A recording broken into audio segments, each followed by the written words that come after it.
Bulldog fans, welcome to another episode of the Terry Sanford Coach Report. I'm your host, Coach Jeff Morehead, and with me as always in his 9th season, Coach Mack. 9 seasons. Wow. Great to be here, Coach. Coach, just to sort of start things off this week, we had a terrible tragedy last week in Cumberland County affecting, a football program that is very close to us.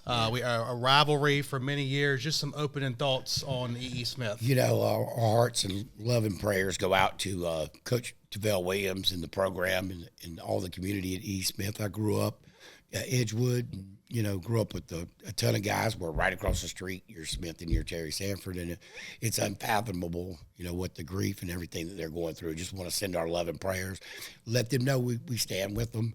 And if there's anything that we can do, that we're here 24/7 to help them. We're Terry Sanford and Smith are about 5 minutes apart. Yep. And so a lot of our players have grown up with their players playing Little League football, basketball, baseball, whatever it may be. And so it definitely impacts us as coaches when we see our players hurting and just the emotion that comes out. There really is no training that you can do to get prepared for that. And then when you've played those guys earlier in the season and you remember those players, and some pictures have been shared of us from that game. Tapping 11. And it's just, it hits different, Coach. It really does. And I think you just said it for me, about it's a helpless feeling. You can't help them. All you can do is be there for them. I had somebody tell me, well, what do you do for your players, that were close to them? I said, just the best thing you can do is be quiet and listen. And just let them know you love them and you're there for them. And it may be one day they're talking about something, and it may be another day they just want to be quiet. You support them. We had to kind of regroup, and there was a football game to be played down in Scotland on Friday night. The Bulldogs came up a little short, 33-27. We fell to 5-2 overall on the season, 1-1 in conference play. Definitely still some positives and negatives we can talk about from that night, Coach. Yeah, it just really felt like that. I was really proud of the guys, the way they battled. You're not going to play your best game every week, and certainly, we had a plethora of things on our minds and in our hearts, just to be honest with you. And it just goes to show you some things are more important than football. And I love football, but it's not even a close second to, how I feel about the staff and especially the young men that are playing the football. Their family and my main concern was, our main concern was, their well-being and making sure they were okay. All the fans that made their way to Scotland on Friday were treated to another pretty good football game between two pretty good teams that will probably see each other down the road in the playoffs. 33-27, Scotland gets out to a lead to start things out, kind of a back-and-forth game. Yep. We took the lead briefly in the third quarter, gave it right back on a kickoff return. Some positives from that night: 470 yards of offense. Zay Washington, 100 yards rushing. Jacob Moore, 350 yards total offense. Sebastian, who's on the show this week, 11 catches. Defensively, I think the defense showed themselves and the coaches they can stop the run against a power running team. Yes. When a team wants to run the ball, and you can stop it. Granted, there's a couple of plays we want back, but we did learn some things about our guys on Friday night. Yes, and I wasn't worried about the defense. People were worried at the beginning of the season. I said, the goal is to be the best at the end of the year. And we play around. You guys play around with pieces, and we talking all week on the weekend, watching film. Hey, let's put this person here and play with it because we want to be the best we can be at the end of the season. Sometimes you sacrifice a player or two here or there, but, at the end of the season, I always feel like at about now, we're always rounding into form and playoff form and the best possible team that we can be. Yep, and the negatives we can look at and learn from. And their coaching points. I heard some of the guys talk about just the red zone offense kind of struggling at times this year.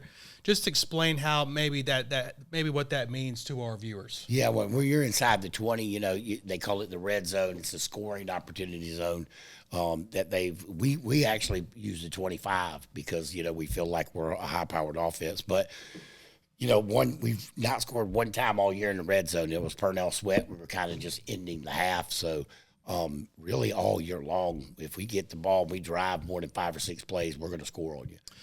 So that was disappointing 4 times.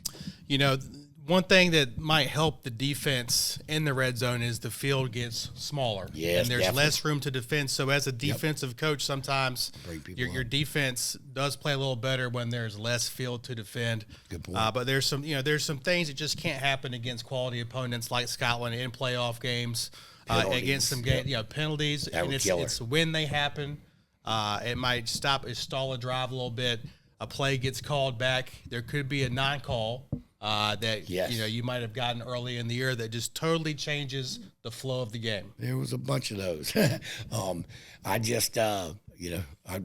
need to figure out how not to get called for holding for 2 or 3 games in a row. But there were tough penalties at tough times, and we went back and watched the film because we're going to show our guys to get better. And sometimes you don't know what to tell the kids. And sometimes it's the guys respond a little bit better when it is against a loss. It is a loss. Yes. You could win a game by 4 or 5 touchdowns, but are they watching film the point. same way while we're before practice? We're getting into crunch time here with 3 regular seasons left, 3 regular season games left in playoffs.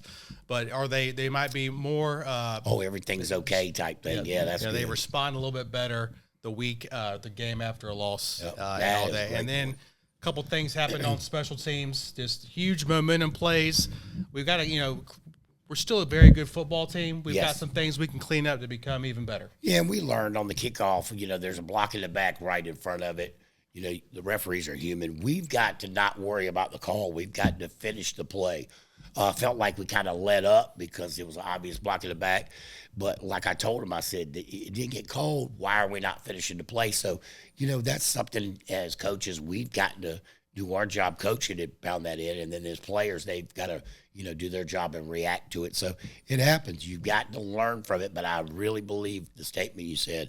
When you win, you think everything's okay. And sometimes you might play worse when you win. You have a bad game and it's just the opponent's not as good and you play better when you lose. So it's we've got to take full advantage, and we have in the film room this week, of those mistakes because it's coming after a loss and everybody's highly up into it and watching it.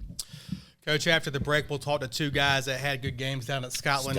Sophomore athlete Sebastian O'Keefe, senior athlete, might as well say athlete, plays both sides of the field, Isiah Williams. We will talk to them about what we learned from Scotland, what we can learn moving forward, and we're back with those players after these messages. Go Dogs.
Welcome back to the Terry Sanford Coaches Report. Coach Mack, our first player of the week. First player of the week is none other than our sophomore sensation, Mr. Sebastian O'Keefe. Welcome to the show. Thank you for having me. Sebastian, welcome back to the show, man. Was on with us earlier in the year, had a huge game against Jack Britt.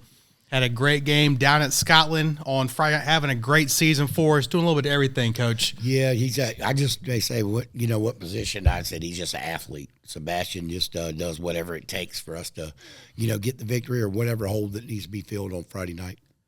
About 100 yards total offense on Friday at Scotland, 11 catches on the season, 17 rushes for 160 yards, 34 catches for 430 36 yards, 3 touchdowns. Sebastian, how much has this team grown over the course of the season? I think definitely our chemistry has gotten way better throughout the season, throughout practice. The bond, just being able to know things that are going to happen or tendencies of other teammates and be able to play off of that. That's definitely how we've grown as a team. You know, Coach, we've played 7 games, but this family's been together since around June 1st. Yeah, you know, football families, they understand, but it's a long process. Even, you know, me and Sebastian were talking about the weight room. Third period, I said, man, looking a little bigger, but the bond that's built in the off season, when you're trying to get ready to start the season or just even get into the preseason, you know, the things that you go through in the weight room, the camp, all those things that they bonded with over the summer just were instrumental in us becoming the team that we have. I do want to throw in just a great punt return against Purnell Sweat the week before. So Sebastian can do it all. Yes. Everybody knows the result from last Friday, a tough loss down at Scotland. But what can the team learn from Friday night? Definitely execution. I think if we would have executed more in the first half, we wouldn't have to do as much in the second half. The same thing happened last year. We didn't execute on offense in the first half, and that caused us to be trailing and behind. Definitely, if we execute through the whole game, we definitely should win every game and play our best every game. You know, it's been a few days removed, the bus ride back. You know, you guys talk over the weekend. Just how do you guys support each other through the good times and the tough times? I think bonding at practice, doing things outside of football, definitely just spending time with each other, definitely brings up energy and brings up the vibes of teammates and each other. Great answer. We've got senior night. It's our last home game, regular season home game. You know, who knows what's happening with the playoff brackets down the road, but it is senior night. We're going to honor the class of 2026, around 17 to 20 football seniors. What does this senior class mean to you? Definitely, it means a lot. I've been around this group of seniors for a little over a year. They've definitely been great mentors for me and great leaders, helping me learn and just showing me the road of high school and of high school football. And I just enjoy it. I enjoyed that. Sorry to interrupt. Coach, just some thoughts on what Sebastian said about the senior class. Well, you see a lot of the attributes. I mean, Bassie came in as you know, he was a well-rounded student, person. You know, really got his character and his personality. Really, you know, struck me. One of the first things that struck me when I met him. He's an incredible athlete, but you see a lot of the leadership tools that Zay and that you're going to talk to, and those seniors. Gavin, those guys have passed on to Bassie, and Bassie's already emulating that, putting his little spin on it, but he's already saying some of the same things, making sure the ship's navigating in the right way. You know, just there's so much consistency with what our upperclassmen say and our younger players. Really is. Sebastian's he's a sophomore, but he's played a lot of football for us the last 2 years. Yeah, we talked about you don't have to be. He's the perfect example of you do not have to be a senior to be a leader or a captain. I don't believe in that. Just because you spent 4 years, they need to be 4 productive years or 3 productive years going into that. You know, he was. He does everything the right way on and off the field, which is, you know, we're faith, family, and football. We're a lot more than a football program. We demand a whole lot more, and he delivers and checks every box. All right, we're on to Lumberton. That's the opponent this week. Sebastian, we beat Lumberton if we do what? Execute the plan. Every week is different. The coaches always have the right plan for us. We just have to execute their plan and minimize mistakes. Definitely, last game we had a couple mistakes that we couldn't minimize, and I think that definitely would allow us to have played better. But if we have no mistakes, we definitely will win the game. And just definitely learning week to week. Well, even you can learn from a win too, Coach. You know, learning from week to week to get better as the year goes on. We just need to give him a coaching whistle because, I mean, he just broke it down perfectly. Nobody better. He just listens, you know, to everything, and it's like a sponge, takes everything in, but he's right on. You know, we got to eliminate the mistakes. We were in the red zone 4 times that we didn't come away, plus the other 4 times that we did score. So you're in the red zone 8 times offensively. You got to capitalize on that, minimize the mistakes, and execute, and it's a whole different ballgame. Sebastian, appreciate you coming on, man. Looking for some more big plays from you down the road in some much bigger games as we go on, man. Yes, sir. Thank you. Yep. We're back with our second player of the week after these messages.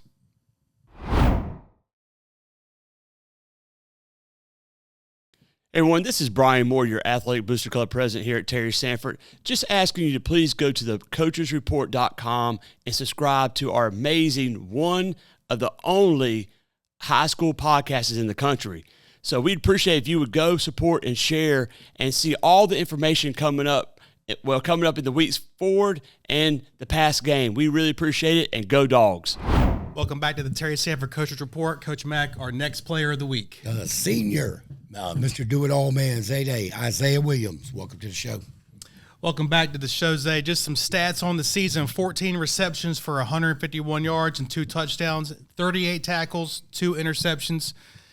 You know, we're a long way. We're deep into the season now. You know, how is your body holding up? You really don't leave the field for us. It's doing okay. I cramp a lot, but besides all that, my hamstrings, everything is fine. I've been feeling good. Yeah, you're an older guy now. You're a big senior. So the older guys, it takes us longer to recover. Isn't that right, Coach? That is so true. So true. You know, we've like 7 games in, like we've talked about. Just how have you seen the team grow over the course of the season? Just being able to battle adversity at all times. Like, nobody ever puts their head down when we down 21-14. Like, we always just up on it. I feel like this group of guys have been through so much. Like, they've seen every type of game you can have, Coach, over their careers here at school. You know, I until you said those words, I didn't really you know it, but until you said those words, but that's exactly what it is. They've seen everything. You know, Zay's played since he was a freshman. A lot of these guys, Gavin, we brought him up. A lot of these guys have been up since freshman day. They've been in all types of games, you know, away games, travel real far, the Vance County game, the first round of the playoffs, undefeated teams, hype game. I mean, so many hype games. It's not something bad that we talk about. We just talk about, you know, it's just another game to us. They're all really big games. You know, we played in so many of them, the non-conference to the conference. So they've seen it all. They have really seen it all. You know, we come up a little short Friday at Scotland. What can the team learn from this going forward? Just minimize all mistakes and minimize all the mistakes. And offense has to execute every time we get a chance. Defense has to make a stop every play. You know, one coaching point, and we talked about this in our opening, Coach, really all 3 phases probably wants to have 1 or 2 plays back from Friday night. Yeah, it was a total team effort. I mean, we just, you know, defense came out and just gave the offense a chance. I mean, they were really tough against the run, gave up the one long run. Like you said, we take that away, and it was a near perfect first half for the defense, we thought. Then offensively, we were moving the football, and then, you know, we'd shoot ourselves in the foot with a penalty.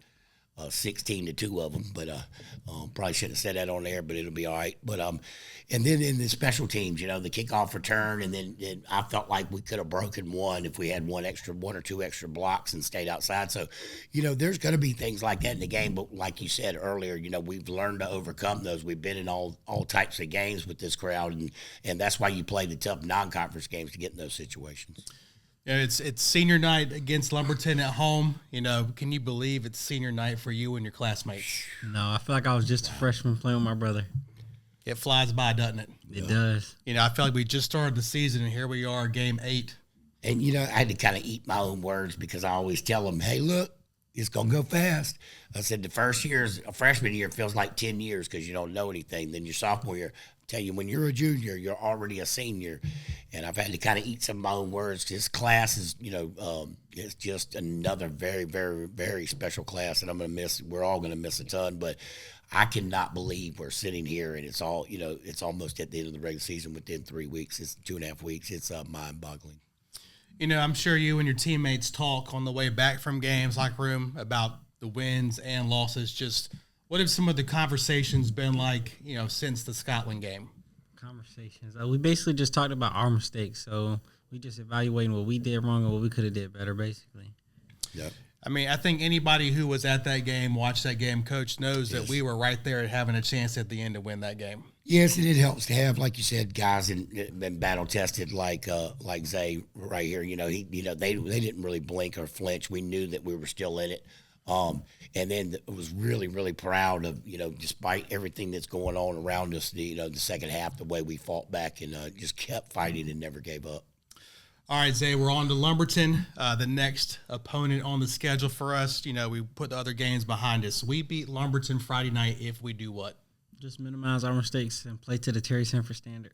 Coach, heard the standard, I think, on every episode this year. Yeah, you know, we give them a few things leadership-wise. They're going to grasp what, you know, we encourage them to, you know, to bring their characteristics, bring their monikers to the table. But that faith, family, and football and holding people to the standard, they've grasped that because of their characteristics and the high standard they have from their families and what they have in life. So was really proud when, you hear them say that and latch on to it. And you can say it, but for these guys to deliver and hold everybody to that standard, it's been an amazing 4 years.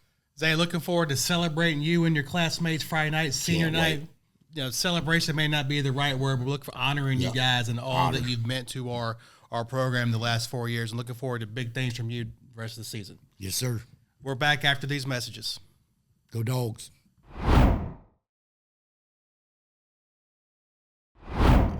We're back from our final timeout.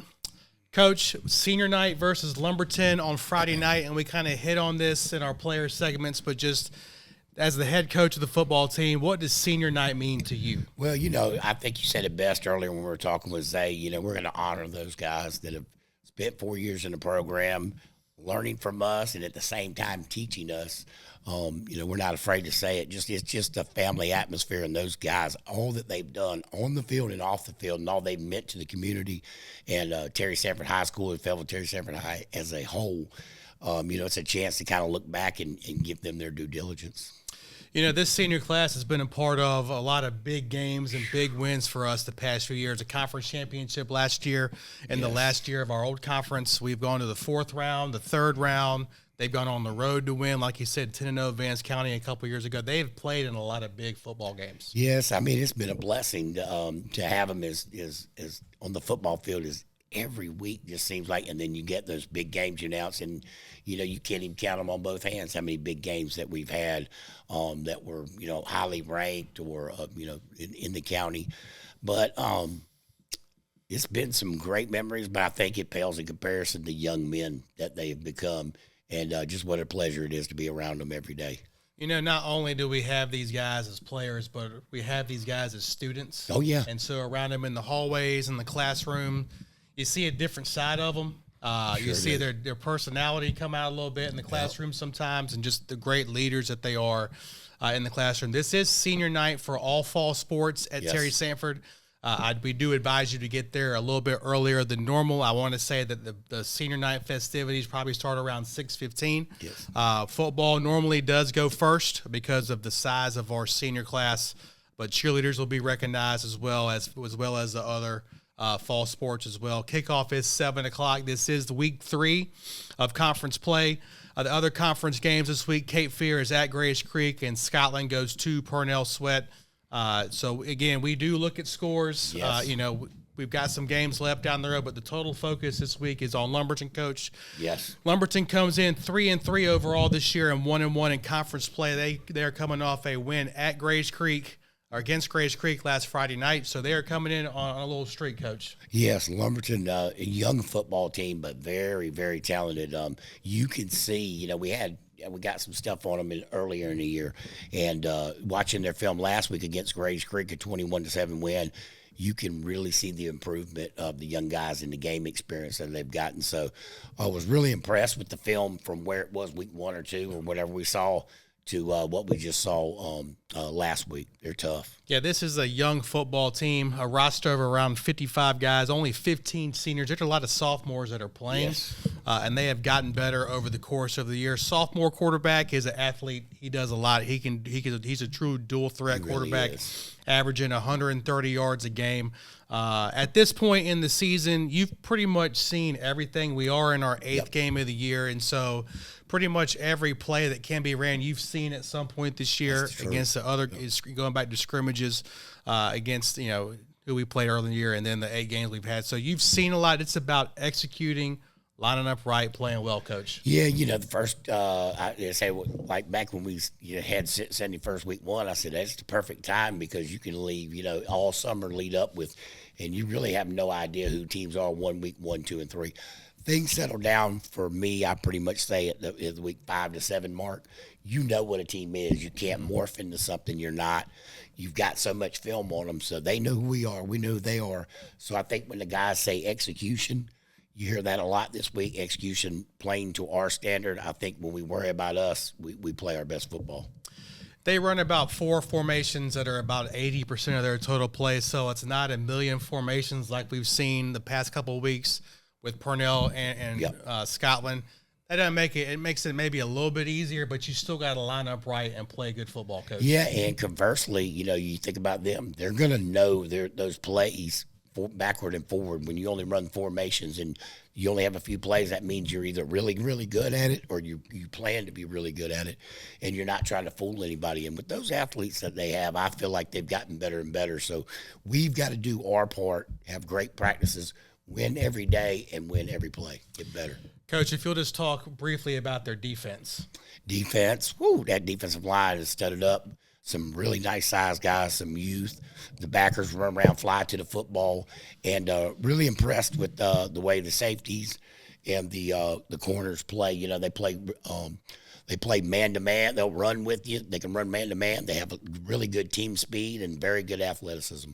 Yeah, I spent some time in the offensive meeting. Defense got done a little bit earlier on Sunday. I spent some time in the offensive meeting, just sat in there and listened. And all I heard, a flea flicker thing. All I heard was defensive line, defensive line, defensive line. 21.